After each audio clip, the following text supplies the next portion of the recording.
झूठ की बुनियाद पर इमारत खड़ी की गई है तो वो ज़्यादा दिन तो नहीं टिकेगी, अनकरीब वो ज़मीन ध्वस्त हो ही जाती है। उसी तरीके से जब वैदिक मत वालों ने अपनी काल्पनिक कपोल मान्यता लोगों के सामने रखना शुरू किया तो खुद ही का मजाक उड़ाना शुरू किया, और उसमें बढ़ चढ़कर हिस्सा लेने वाले तो पहले भी बुत परस्त थे। अब उनसे बड़ा कोई सर्कस है तो वो आर्य समाजी, जो आज से 150 साल या 130 साल कबल ही एक सर्कस और निकला है, जो अपनी गंदगियों को छुपाने के लिए अलंकारी और चमत्कारी के नाम पर बलात्कार करते रहते हैं। तो उसी तरीके से एक आर्य समाजी दूसरे आर्य समाजी की पुस्तकें पढ़ते हैं अथवा नहीं पढ़ते, आज तक मुझे समझ में नहीं आया। चारों व्यक्ति खुद एक में एक दूसरे का खंडन करते नज़र आते हैं, एक में की आइडियोलॉजी को खंडन करते नज़र आते हैं। जब एक चीज़ पर अकीदा ना हो तो इसी तरीके से पूरा का पूरा धाराशायी हो जाता है। परंतु जब इनकी मान्यता से पहले ही इनके वैदिक ईश्वर को देखा जाए तो वे भी कोई कम प्रतीत नहीं होते।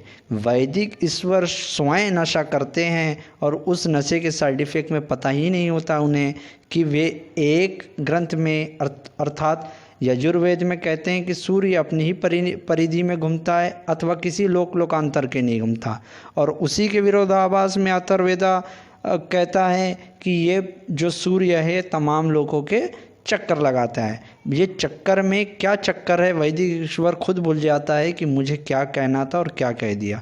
तो ये कोई ईश्वरीय कृत नहीं, ये इंसान का प्रयत्न होता है जिसमें विरोधाभास पाया जाता है। उसी तरीके से दयानंद सरस्वती जब मानव सृष्टि का उत्पत्ति की बात आती है अर्थात मनुष्य की पैदाइश की व्याख्या की बात आती है तो सत्यार्थ प्रकाश के 8वें समोल्लास में कहते हैं कि एक मनुष्य की पैदाइश नहीं, अनेक लोगों की पैदाइश हुई पत्थरों में से फूट फूट के। तो उसका रेफरेंस दिया यजुर्वेद। यजुर्वेद में कहाँ है भाई? कुछ नहीं, खामखा एक झूठ का लोटा। और उसका दूसरा संस्करण निकला जो दयानंद भाष्य करके एक किताब है, उसमें कहा ब्राह्मण, उसके ब्राह्मण सतपथ में काव्य में किसी में नहीं मिला। और दयानंद सरस्वती ने वेदों के ऊपर झूठ मढ़कर कहा कि अनेक वहाँ से पुरुष निकले। उसके विरोधाभास में उपनिषद कहते हैं कि दुनिया का यानी आदिकाल का प्रथम मनुष्य वे है ब्रह्मा, ब्रह्मा की संतान मनु है। और उसी का मंत्र लेके जो भगवत है, जो आज से 100 साल पहले किताब लिखी गई वैदिक इतिहास के ऊपर ही, जो पहले इनके इतिहासकार माने जाएंगे आर्य समाजियों के, तो उन्होंने इसी मंत्र को लेके कहा कि नहीं, ब्रह्मा ने चारों ऋषि मुनियों से वेद सीखे। भाई उपनिषद कह रहा है कि पहले ब्रह्मा पैदा हुआ और तुम कह रहे हो कि भाई चारों पैदा हुए। दयानंद कह रहा है कि बहुत सारे पैदा हुए। उसी तरीके से तीसरे व्यक्ति अर्थात सुरेंद्र कुमार जो आज के कालांतर के मनु हैं, वे कहते हैं कि सृष्टि के आदि में 4 ऋषि पैदा हुए दयानंद सरस्वती की आइडियोलॉजी को बचाने के लिए। और उसके ही विरोधाभास में वैदिक संपत्ति के रचयिता आज से 1931 में ये किताब लिखी गई जिसके रचयिता है रघुनंदन शर्मा, वो भी आर्य समाजी हैं जो आज से 80-90 साल पहले इन्होंने भी एक पुस्तक लिखी जो कहते हैं कि मनु दुनिया का पहला इंसान था। तो ये 4 व्यक्ति है और एक वैदिक ईश्वर, ये पांचों खुद क्या कह रहे हैं, खुद क्या समझ रहे हैं, ये स्वयं नहीं जानते। आइए देखते हैं कि कितने मनु गुजरे हैं। वैसे तो 11 से 13 मनु माने जाते हैं, परंतु जो ये 7 मनु हैं ये सर्वमान्य हैं। अर्थात पहला मनु जो कहते हैं वो स्वयंभू मनु, इसी तरीके से आखिरी में जो मनु आता है 7वें नंबर का वो वैवस्वत मनु को माना जाता है कि वे सबसे 7वें नंबर के मनु थे। उसी तरीके से जब वाल्मीकि रामायण देखी जाएगी तो पहला प्रजापति था, अयोध्या का पहला प्रजापति था मनु, व्यवस्थ मनु, उसने ही अयोध्या की रचना की। आइए देखते हैं कि इसके ऊपर क्या गपोड़ की है। वैदिक संपत्ति पृष्ठ नंबर 122 में क्या कहा जा रहा है कि इस समय से लेकर सूर्य ग्रह नक्षत्र आदि बनने का समय स्वयंभू मनु कहते हैं। जिस वक्त सूर्य बना ग्रह बना, नक्षत्र बने आदि ये सब बने, तो ये पहले मनु के दौर में बने। तो पहला मनु तो इंसान था, तो वो जब सूर्य आदि ही नहीं थे तो वो खड़े कहाँ थे, जगत आदि बनी। दूसरे से बना पृथ्वी तैयार हुई, दूसरे मनु के वक्त पृथ्वी तैयार हुई। तीसरे मनु के वक्त पृथ्वी से चंद्र पृथक हो गया, यानी अलग हो गए, दोनों पहले चिपके हुए थे। चौथे के वक्त समुद्र भूमि से निकला।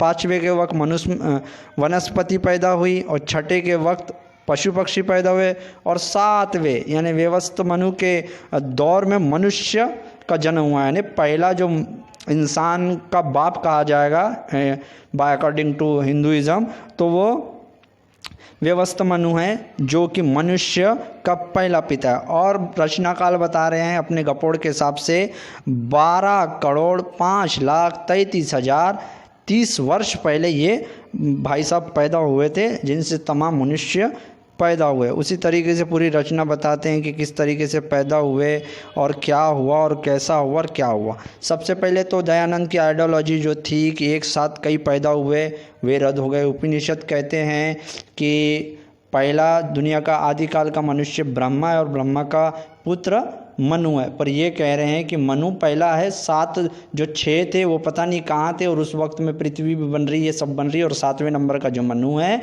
वो आदमियों का बाप है, अर्थात पहला मनुष्य है। और शतपथ ब्राह्मण कह रहा है कि आत्मा पुरुष रूप में थी, फिर उसने खुद में देखा और खुद में से 2 टुकड़े करे, कभी जानवर बन गया, फिर इस तरीके से स्त्री पुरुष होके पूरी की पूरी जनजाति मानव निर्मित हो गई। तो वैदिक मत वाले खुद ही नहीं जानते कि हम क्या कह रहे हैं, क्या नशे की हालतों में किताब लिखते हैं। वैसा वेद का रचयिता नशे की हालत में कई कुछ लिख रहा है, कई कुछ लिख रहा है।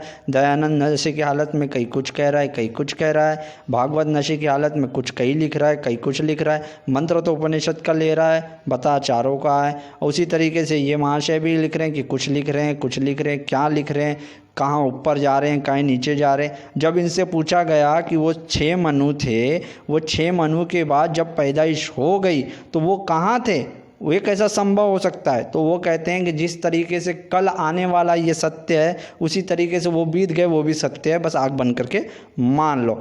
अब देखते हैं इनकी पूरे गपोड़ काल के चर्चा की इन लोगों ने जो गपोड़ काल की है। तो आज के जो कालांतर के मनु हैं सुरेंद्र कुमार, वे इस बारे में क्या लिखते हैं उससे पहले देखते हैं कि ये बता रहे हैं कि मनुष्य निर्मित यानी मानव सृष्टि की उत्पत्ति बता रहे हैं कि 12,05,33,030 जो कि बिल्कुल काल्पनिक कपोल है, कोई उसका आधार है नहीं। अब ये देखा जाएगा कि जो व्यवस्थ मनु है वो इक्ष्वाकु उसका पुत्र है, और इक्ष्वाकु के पुत्र से रामचंद्र जी का by according to Valmiki Ramayana 37 पुस्त मिलती है जाके उनसे। और आम हिंदुइज्म के मुताबिक 9 लाख साल उनका काल है। और वही आर्य समाजियों के हिसाब से भैया जी 1,85,00,000 साल पूर्व रामायण मानते हैं वे लोग। और उसके बाद खुद ये जो महाशय वैदिक संपत्ति वाले ये लिख रहे हैं कि इक्ष्वाकु से लेके रामचंद्र जी तक 63 वंशावली मिलती है। तो यानी इन्होंने डबल कर दिया। अब ये 63 का वंशावली जोड़ दी और किन किन लोगों को घुसा दिया ये भी नहीं। चलो मोटा माटी मान ले कि एक इसमें 100 मान ले, 100 मानने में 100 का भी जो डिफरेंट होगा इक्ष्वाकु से लेके रामचंद्र जी तक, तो वो 100 लोगों का मान लेते हैं, ना आपकी ना मेरी ना उनकी। तो इनमें अगर 1-1 लाख साल भी जोड़ा जाए 9 लाख के साल के हिसाब से, तो भी अगर एक जो वंशावली चली 1-1 लाख, तो इनके हिसाब से चल जाएगा 100, यानी वहाँ पकड़ लीजिए 1,09,00,000 अकॉर्डिंग टू आम हिंदुइज्म। और इनके हिसाब से 1-1 लाख जोड़ लिए तो वो करीबन 3 करोड़ के। तो भी मनु का जो जोड़ ये जोड़ रहे हैं वो 12 करोड़ साल पुराना हो गया। तो ये काल्पनिक कपोल यहाँ से इनकी सिद्ध हो जाती है।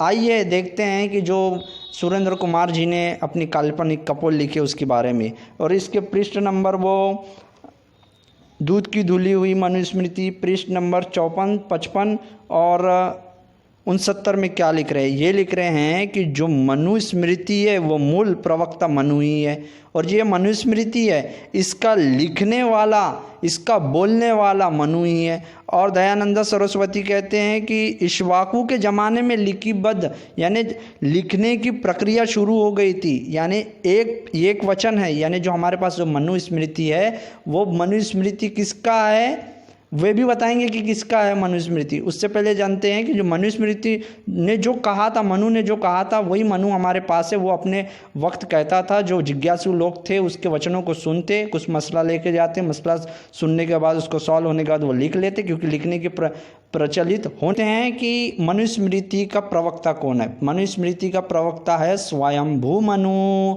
और स्वयंभू मनु के ज़माने में तो भाई नक्षत्र सूर्य आदि बने थे, तो लिखने की प्रक्रिया कहाँ से शुरू हो गई? लगता है सुरेंद्र कुमार जी ने वैदिक संपत्ति नहीं पढ़ी, जो आज से 80-90 साल पुराने 1931 में ये किताब लिखी गई। तो ये आर्य समाज खुद के एक दूसरे की आइडियोलॉजी का और खुद ही एक की किताब का खंडन करते हैं। तो जिसकी बुनियाद नहीं होती तो इसी तरीके से साइड इफेक्ट होते हैं। और दयानंद सरस्वती कह रहे हैं कि स्वयंभू मनु के ज़माने में लिपिबद्ध की प्रक्रिया शुरू हो गई थी। लगभग 12,05,33,000 वर्ष पहले लिखना पढ़ना यानी किताबों में लिखना पढ़ना, कलम वलम कागज़ सब की उत्पत्ति हो गई थी। उस वक्त का वेद नहीं मिलता पर मनुस्मृति मिल जाती है। उसी तरीके से देखते हैं कि अब मनुस्मृति के हिसाब से मनु आदि सृष्टि का अभिप्राय से मुराद क्या है, यानी मानव उत्पत्ति के अभिप्राय से मुराद है कि प्रथम मनुष्य नहीं, ये कह रहे हैं प्रथम मनुष्य नहीं, बल्कि जब हर चीज़ विकसित होने लगी तो उसके बाद वो पहला राजा कहलाया।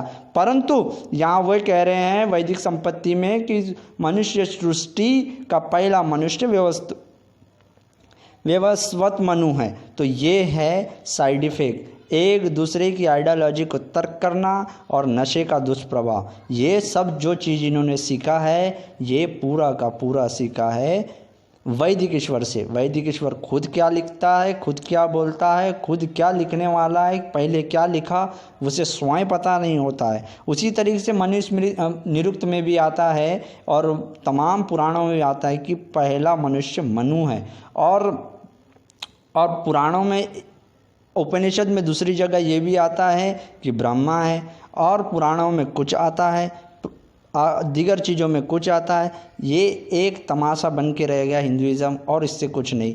जिन्हें पता है कि हमारी जो गंदगियाँ है उसमें मातम के अलावा, हमें अपना मातम के वजह से अपना ड्रम पिटने के अलावा इन्हें कुछ भी नहीं बचा, तो ये क्या करते हैं, दूसरे की धार्मिक ग्रंथों के ऊपर आक्षेप अपने मंद बुद्धि से करते हैं, जिसका इन्हें स्वयं ज्ञान नहीं होता है। तो यही इनका मूल कारण है कि इनके धम्म को छोड़ के लोग सच्चाई की तरफ आ रहे हैं, सच्चाई को मान रहे हैं। इनकी बौखलाहट का यही नतीजा है। आइए इसी तरीके से और नए तथ्यों के साथ मिलते हैं।